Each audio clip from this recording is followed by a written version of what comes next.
Pemirsa Surabaya TV, saat ini saya bersama Ketua Kadin Surabaya Dr. Jamhati MBA SE selaku Ketua Kadin Surabaya dan juga CEO Tata Bumi Raya. Kali ini kita membahas tentang kedatangan Raja Salman yang banyak kita ketahui. Apakah berdampak dengan kedatangan Raja Salman di Indonesia? Mungkin lebih lanjut bisa kita berbincang langsung bersama Ketua Kadin Surabaya Bapak Dr. Jamhati MBA.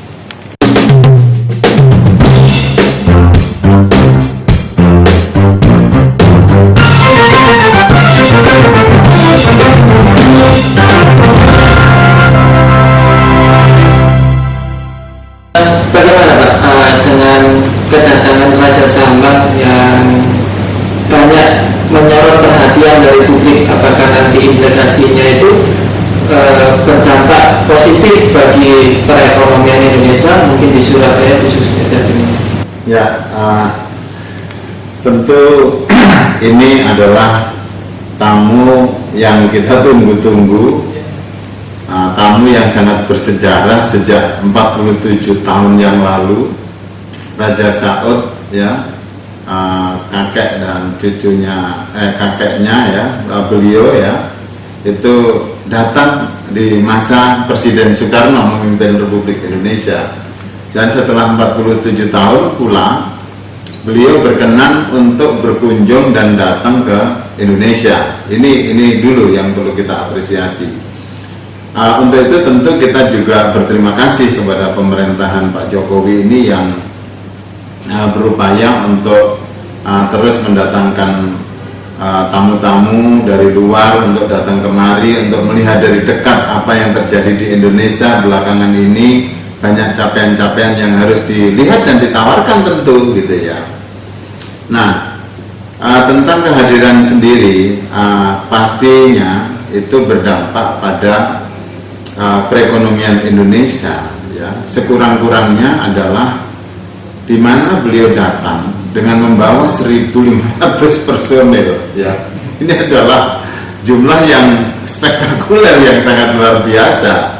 Beliau membawa rombongan sebesar itu.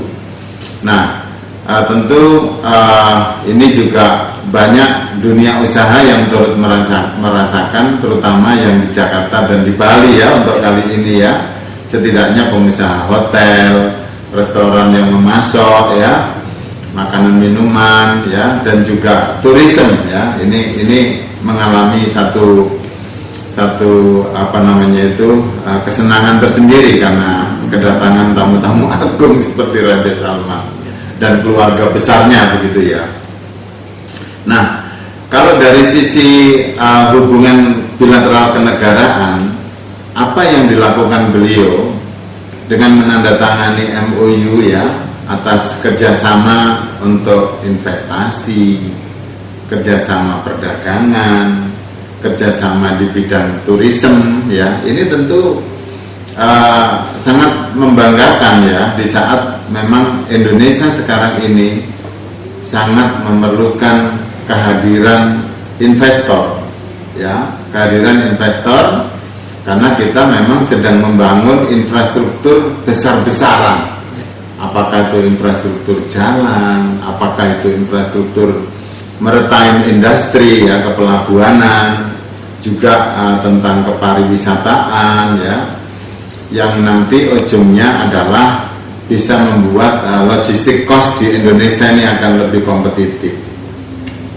Perlu kita ketahui, Mas Anton, ya, bahwa Indonesia termasuk 3 negara yang memiliki economic growth ya, pertumbuhan ekonomi yang positif luar biasa bersama Indonesia tumbuh 5,1% ya. Dan alhamdulillah kita berada di Surabaya, tumbuh ekonominya 6,5% melampaui Jawa Timur dan nasional yang tadi disebutkan. Lalu alhamdulillah juga Jawa Timur memiliki economic growth ya, pertumbuhan ekonomi melampaui nasional dengan angka 5,6%. Dan Jawa Timur adalah provinsi ya yang berkontribusi ekonomi secara nasional itu nomor 2 setelah DKI Jakarta. Jadi kita patut berbangga, bersyukur juga kepada Pak Dekarwo maupun Bu Risma ya tentu ya, turut memberikan satu pertumbuhan ekonomi yang melampaui dari nasional itu tadi. Mungkin dari segi dampak efek investasinya nanti berdampak positifnya di Surabaya. Pastinya ya. Jadi karena begini ya, kalau investasi yang tadi ditandatangani MOU-nya oleh Bapak Presiden Jokowi dengan Baginda Raja Salman itu bisa terlaksana, maka dalam waktu 5 tahun ini ada investasi sekitar 334 triliun. Artinya itu adalah 15% dari total APBN Indonesia yang mencapai angka 2.200 triliun ya.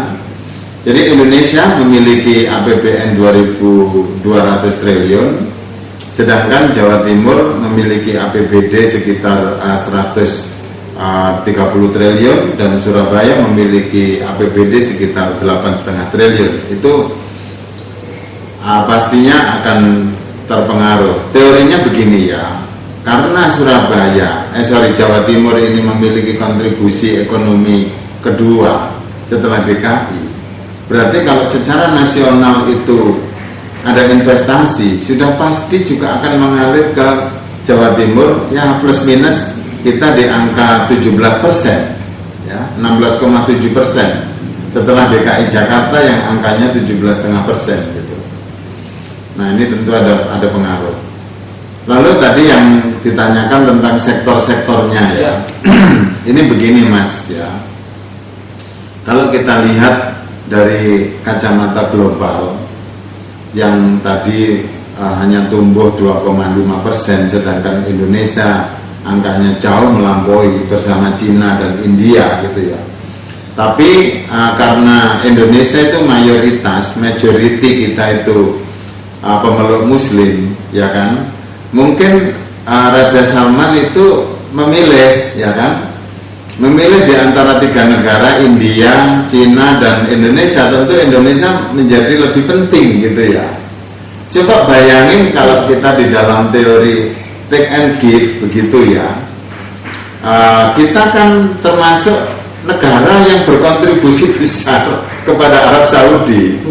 Kalau dari sektor misalnya haji, umroh, Anda bisa bayangin Indonesia itu menyumbangkan 2 juta ya toh, 2 juta umat Muslim yang berhaji setiap tahun. Ini bahkan karena Indonesia dinilai yang paling bagus di antara negara-negara lain di dalam menjalankan syariat Islam yang namanya haji ya, ibadah haji, termasuk umrohnya ya, pasti melebihi 4-5 juta setiap tahun ya. Ini diberikan kuota tambahan, angkanya kemarin sangat luar biasa, sampai sekitar 210.000, artinya 10% gitu ya ditingkatkan. Nah, kalau dilihat dari secara hubungan historical itu tadi ya, dari kontribusi sektor itu, maka kami menganjurkan kawan-kawan pengusaha dari Arab Saudi bisa melanjutkan apa yang sudah dijalin hubungan antara Presiden dengan Raja Salman ini ya. Maka si pengusaha Arab pada khususnya dan negara-negara Timur Tengah pada umumnya, mari melakukan hubungan kerja, baik itu melalui turisme, melalui perdagangan maupun melalui investasi, ya. Sektornya ada banyak, misalnya di bisnis syariah, ya, halal produk, ya, mulai dari makanan minuman, kemudian wisata, lalu kemudian juga bidang-bidang yang berkaitan dengan oil and gas, ya, itu ditingkatkan aja gitu ya, karena itu luar biasa gitu ya.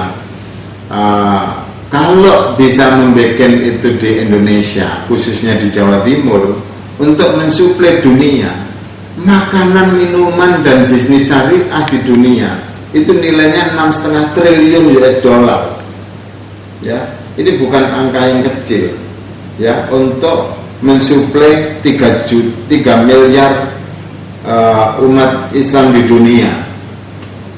Belum lagi kalau datang kemari, ada juga misalnya di bisnis microfinance, itu juga sangat penting, dan Jawa Timur siap bersama Surabaya.